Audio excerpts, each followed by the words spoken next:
This happened in the fall of 2021 when I was living alone in a rented townhouse in southern Illinois.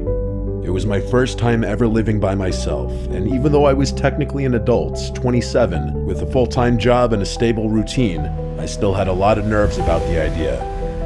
I'd just gone through a rough breakup, and I thought the silence and solitude might help me process everything. The townhouse was part of a small row of identical units, kind of plain but clean and quiet, tucked away in a sleepy cul-de-sac just off a rural highway.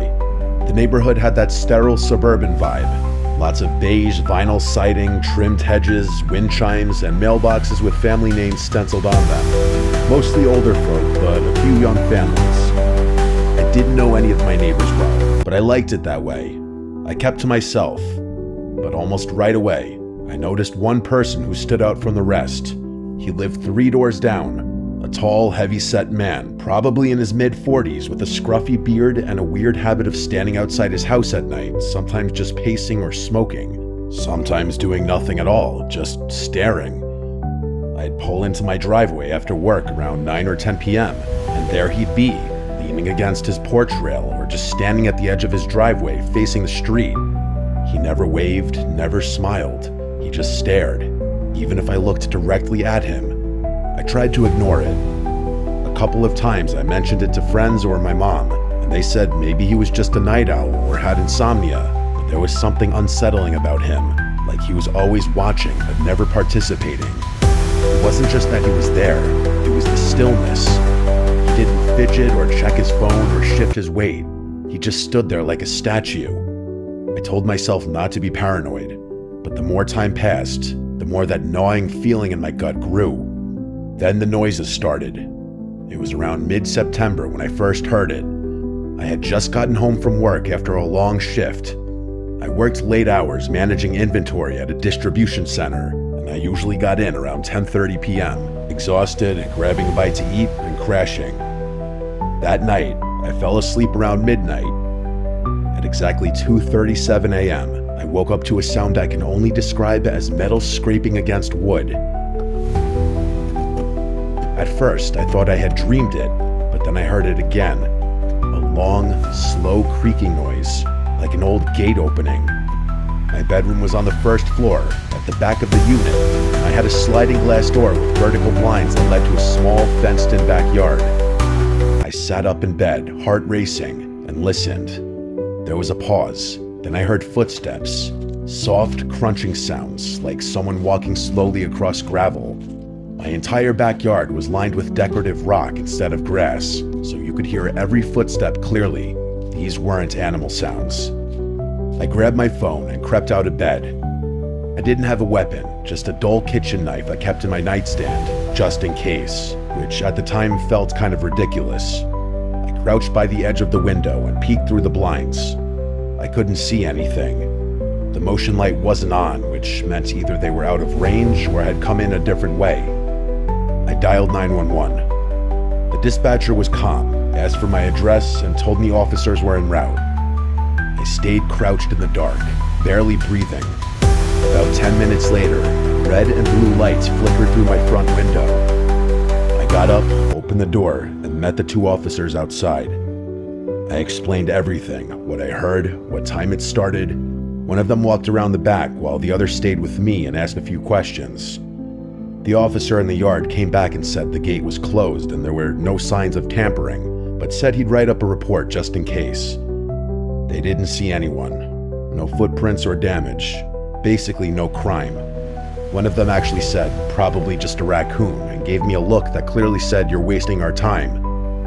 I didn't argue. They left after about 10 minutes. I didn't sleep the rest of that night. The next morning, I went outside to check the backyard myself. That's when I noticed something strange. There was a flat stone about the size of a paperback book, wedged under the bottom edge of the wooden fence gate. I hadn't noticed it before. The gate had a heavy spring that made it swing closed automatically, but the stone looked like it had been placed there specifically to stop it from closing all the way. It was subtle, like something someone would do if they wanted to come back later and slip in without making noise. I picked up the rock and tossed it across the yard. I called the police again and told them what I'd found. They told me they'd note it in the report, but again said there wasn't much they could do. I asked if they could talk to any of the neighbors or check for cameras. They said no, unless a crime was committed, they couldn't investigate. I felt like I was losing my mind. 2 nights later, it escalated. At exactly 2:14 a.m., I woke up again, this time to the sound of my back door handle turning. The handle rattled gently at first, like someone testing it, then a harder jiggle, like someone trying to open it. I sat up in bed, heart hammering. I couldn't see anything through the blinds, but I could feel someone standing on the other side. My mouth went dry. I picked up my phone with shaking hands and called the police again. While I waited, I crouched in the hallway, out of view. I didn't have a gun or dog, just that stupid kitchen knife. My motion light clicked on, and through a tiny gap in the blinds, I saw a shadow move across the window. It was a man. He didn't run or try to hide. He just stood there. The same 2 officers showed up again. This time, they actually found footprints in the gravel, big ones, heading right up to the door. But again, they said since no entry had been made, there wasn't enough to go on. They promised to patrol the area more often and told me to keep my doors locked. The next day, I installed a camera. It was one of those mid-range Wi-Fi security cams. I set one up above the back door and another above the front porch. That night, I didn't go to bed. I sat in the living room with the lights off, watching the live feed on my phone. 2:14 a.m. came and went. Nothing happened. Then, at 2:23, the back camera triggered. A man stepped into frame. He walked in through the gate like he knew exactly how to move to avoid the motion sensor until the last second. He was tall and broad, wearing a black hoodie with the hood up, jeans and gloves. He walked up to the door, looked up directly at the camera, and smiled. A slow, stretched out grin. Then he backed up, still staring, and disappeared into the dark. I called the police again, and they came back, watched the clip, and admitted that yes, it was unsettling. But since he didn't break in, didn't damage property, and didn't appear to be armed, there was still allegedly nothing they could do. They wouldn't even ask the guy down the street to check his doorbell cam. I begged them. They said their hands were tied. That night, I packed a bag and slept at a hotel. When I came back the next day, I found 4 muddy handprints on the glass door. 2 high up and 2 low, like someone had crouched down and just rested their hands there for a while, staring in. I moved out a week later. I broke my lease and forfeited my deposit. I didn't care. I couldn't stay there another night. The final straw was the note I found wedged in my mailbox the day I left.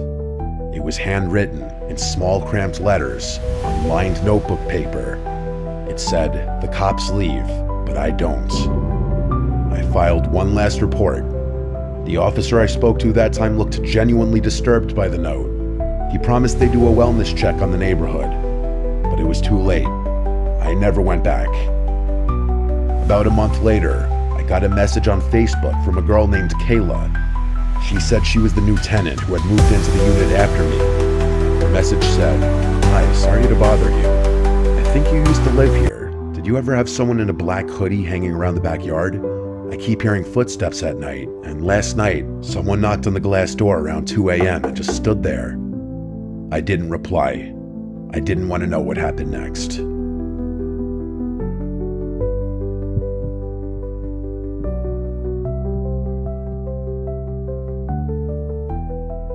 I work for a property preservation company. Basically, we handle foreclosed homes, securing them, cleaning them out, winterizing them, sometimes even boarding them up if there's been vandalism. It's not glamorous work, but it pays well, and for the most part, it's quiet. You spend a lot of time alone in houses that used to belong to people who are long gone. Sometimes it's sad, sometimes it's just boring, but every once in a while, you get a house that feels unsettling. This happened in 2020. I was assigned to clear out a property in the rural part of upstate New York. It was one of those dying places, only one gas station, half the businesses shuttered, roads cracked and overgrown. The house itself was a small, one-story place off a dirt road, surrounded by overgrown brush and woods on 3 sides. No other homes nearby, just trees and silence. According to the file, the house had been foreclosed after the owner, An elderly woman passed away, and no heirs had stepped forward to claim the estate. The utilities had been shut off for over a year. Our job was to catalog any remaining property, empty it out, and secure it for winter. I drove up on a Monday morning around 9 a.m. with a small box truck and all my gear. From the outside, the house looked intact. Windows closed, door locked, roof fine, just a lot of weeds and vines climbing up the porch. I had to shove the front door open because it had swollen in the frame, but once inside, everything looked pretty standard. It was dusty, stale air and faded furniture. Then my work phone rang. It startled me because I had no signal out there. I'd already checked and noticed I had no bars, but the phone buzzed anyway. There was no number on the caller ID. It just said unknown caller. I answered, and there was nothing. Just a low crackling sound, like static. I said hello twice, then hung up. Chalked it up to a glitch. I got to work. I always start with photos, documenting every room, every item. The living room was cluttered with old furniture, lace curtains, some framed paintings. It reminded me of my grandma's house. Heavy furniture, doilies, porcelain figures. The hallway had a smell. Not rot, more like mildew and dust, and something faintly metallic. There were 3 bedrooms. One had been stripped bare except for a sagging mattress on the floor. Another was clearly a sewing room, with thread spools everywhere and a dusty machine on the desk. I took a closer look, and there was a corkboard filled with old newspaper clippings, and they were mostly obituaries. Dozens of them, all clipped out with scissors and pinned carefully to the board. No names I recognized, all local. I moved on. In the master bedroom, there was a rotary phone on the nightstand. I remember stopping and staring at it for a second because I hadn't seen one in years. It was off-white, yellowed with age, with a long coiled cord. The kind of phone that would never ring again because the line had been cut long ago.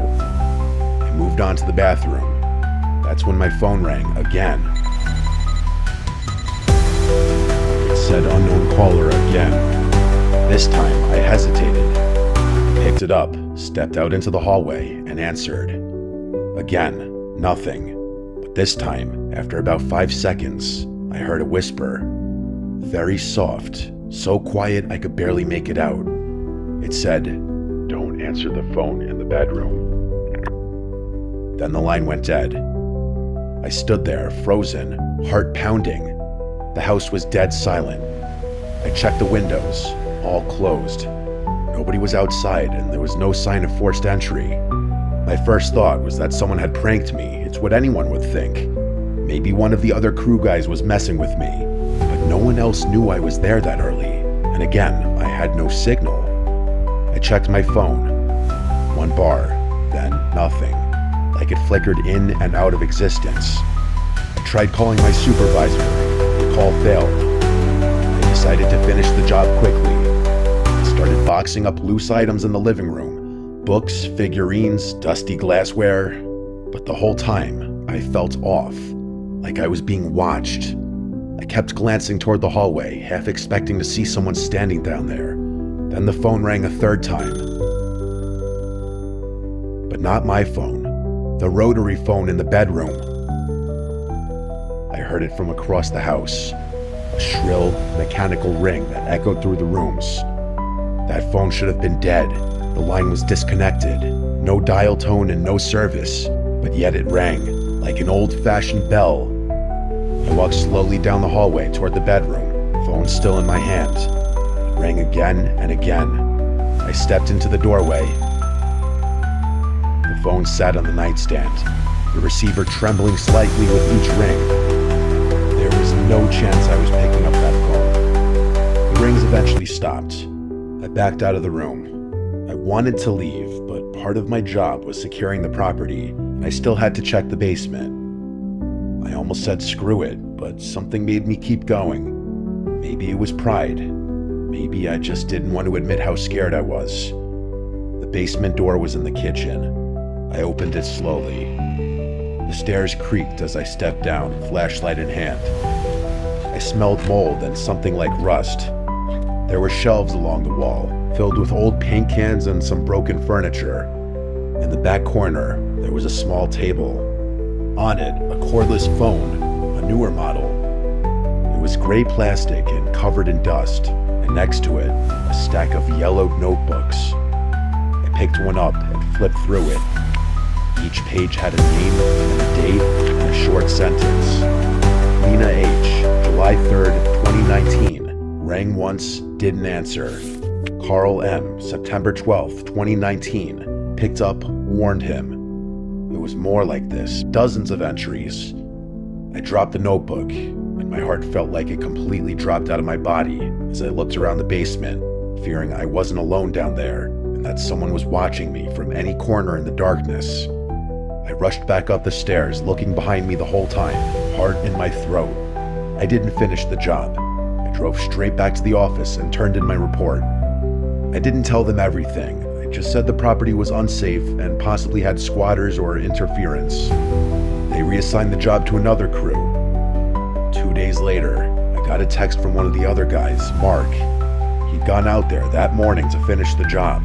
I hadn't told him specifically what happened. His message said, "The phone in the bedroom with no service rang while I was in there. What the hell?" I called his work cell phone immediately, and he told me he didn't answer the phone in the house because he was too freaked out. The next day, Mark apparently quit without notice and never returned to work. He's not dead or anything. I admittedly looked him up on Facebook eventually, and he posted stuff since then, but I never spoke to him again. I don't know what else he saw in the house, but it must have been something bad enough for him to want to distance himself from this job. My boss did call the police to report the potential squatters after Mark quit, but they found nobody inside of the house. Everything about that house, from its location to its eerie, dilapidated interior, to the phone calls to my cell phone, and that voice on that line, and that damn house phone ringing. It's like I found myself in a legitimate horror movie. I swear it had to be one of two things: an elaborate sick prank or an equally elaborate trap.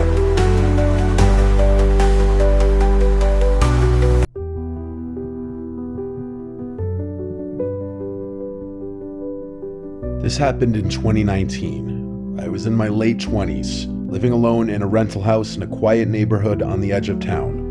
It wasn't a fancy place, just an older one-story house with creaky floors, thin walls, and a small backyard. But it was cheap, and it came with a basement, which I used to store extra furniture and tools and stuff. I moved in that spring, and for the first few months, nothing strange happened. The house had its quirks. Some pipes rattled when you turned on the shower, and there was this one kitchen cabinet that always swung open on its own, but nothing unusual for a place that old. The only part I didn't like was the basement. The door was in the hallway next to the bathroom. It was heavy and stuck a little when you opened it, and the light switch for the basement was actually halfway down the stairs, which meant you had to walk down a few steps in total darkness before you could reach it. The first time I went down there, I honestly felt weird. Not scared exactly, but uneasy. The single bulb didn't do much to light the corners, and the whole place smelled like old wood. But I didn't have any reason to be down there for long, so I stored my things, shut the door, and didn't think much of it. That changed around late October. I had just gotten home from work. I'm a night shift security guard, so I usually get home around 3 a.m., and I was heading to the bathroom before bed when I heard something. It sounded like a faint knock. 3 soft taps. It came from behind the basement door. I froze in place. At first, I thought maybe I imagined it. Maybe it was the pipes or the house settling. But as I stood there, holding my breath, I heard it again. 3 distinct knocks. I backed up a few steps and stared at the door. And I waited. There was just silence now. I remember whispering to myself, "It's just the house," even though I didn't really believe it. I didn't open the door. I went to my bedroom, locked the door, and stayed awake for the next 2 hours, listening. Eventually, I fell asleep with the TV on. The next morning, I checked the basement. I opened the door, went down the stairs, and turned on the light. Everything was exactly the way I left it. No signs of anyone having been down there. No footprints in the dust, no broken windows. I convinced myself it had to be the house shifting, or maybe a small animal that got in somehow. I moved on. But a few nights later, it happened again. This time, I was in the bathroom brushing my teeth when I heard the knock. Not 3 taps this time, just 1, but it was loud, and it was close, like someone had used their knuckles hard against the basement door. I opened the bathroom door and looked. The basement door was closed. Nothing moved. The hallway was quiet. I walked over and put my ear against the wood. At first, I heard nothing, but then, very faint, I heard what sounded like breathing. Slow, steady, as if someone was standing on the other side, waiting. I backed away and went to my room, again locking the door. I called my landlord. I told him something strange was going on in the basement, that I thought someone had maybe gotten into the house somehow. He seemed skeptical, but said he'd come by to check it out. When he arrived in the morning, we both went down into the basement together. He looked around, checked the windows, the walls, even the foundation. Nothing was damaged or broken. No signs of a break-in or animals. I didn't say anything. I couldn't explain what I was hearing, and I didn't want to sound crazy. For the next week, things were quiet. I started to think that maybe I was just overtired or imagining things. I was working too much after all. But then, one night around 2 a.m., I was sitting on my couch watching TV when I heard the basement door creak. Not a knock or slam, but a creak, like it was slowly swinging open. I sat up straight and turned off the volume. I could hear it, a slow, grinding creak of the hinges moving. I got up and peeked down the hallway, and the basement door was wide open. I hadn't opened it in over a week. I hadn't even touched it. I grabbed a flashlight and slowly walked toward it. I didn't have a weapon, but I had no choice. I had to know what was going on. I stood at the top of the stairs and shined the light down. The basement was pitch black. The bulb wasn't on. I reached around the corner and flicked the switch. Nothing. It was dead. The bulb must have burned out. That's when I heard footsteps coming up the stairs. They weren't rushing, they were slow, but they were 100% footsteps. I backed away. My hands were shaking. I slammed the door shut and held the handle tight. For a moment, I felt the pressure of something on the other side, like it was leaning against the door. Then it stopped. I locked the door and called the police. I told them someone was in my basement. They showed up about 10 minutes later, and 2 officers cleared the house and went down into the basement. I stood in the front yard, waiting, and after what felt like forever, they came back up. They said they didn't find anyone. No signs of forced entry or anyone hiding. Nothing was even disturbed. One of them even tried to laugh it off, asking if I'd been watching scary movies. I knew what I heard. After they left, I didn't go back inside right away. I just stood there, staring at that house. Finally, I went back in, locked every door and window, and stayed up until the sun came up. That morning, I bought a padlock and installed it on the basement door. I didn't care if it was allowed or not. I needed it. For the next month, the basement stayed quiet. No sounds or knocks or anything. I almost let myself relax. Then one night, I got home from work and noticed the basement door was open. Not just unlocked, the padlock was lying on the floor, broken. The door itself was slightly ajar. I hadn't touched that door in weeks. I stood there staring at it, and for the first time, I realized something. Every time this had happened, every noise and every knock, it had always happened at night when I was alone. I did not go down. I couldn't. I packed a bag, left the house, and stayed at a friend's place for a few days. When I came back, I literally nailed the basement door shut. I even wedged a chair against the door. I didn't care if the landlord got mad. I just couldn't look at that door anymore. A few nights later, around 3 a.m., I was laying in bed when I heard a sound that I still can't explain. It was a voice. It wasn't loud. It wasn't even someone speaking, like the barely audible sound of a rumble of someone's vocal cords. It came from somewhere beneath the floorboards, directly under my bed. That was it. I called the police again. They showed up, did their search, and nothing turned up again. So I packed everything, minus the stuff in the basement, and I left. I didn't even wait for the lease to end. I don't know what was in that basement. I don't want to know. All I can say is that sometimes when I lie awake at night in my new apartment, I think about all this.